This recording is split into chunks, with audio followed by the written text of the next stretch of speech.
And this kind of cold calls to mind the infamous winter storm when millions of us lost power almost 2 years ago in February of 2021. But Governor Abbott and top energy officials say the grid is ready. We are keeping a close eye on it this evening. Let's get to William Joy. He is in the newsroom for an update tonight. William?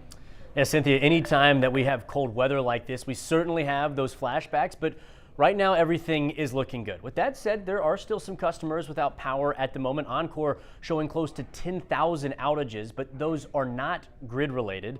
The operating reserves have to dip below 2,300 megawatts before we get to the point where there's any concern. And at the moment, we have about 12,000 megawatts in reserves. Now, part of that is because that same wind that's shaking the trees just outside your window or blowing all these flakes around is also creating quite a bit of energy. At last look, wind accounted for about 35% of power on the grid right now.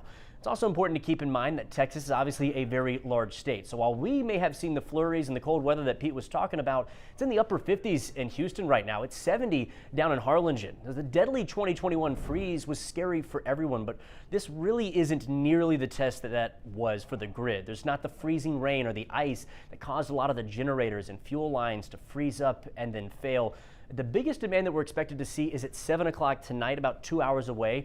Now, right now, 9 a.m. tomorrow morning is projected to be the peak through this whole plummeting temperatures and winter weather, but that's still going to be well below the demand that we experienced even just this past summer.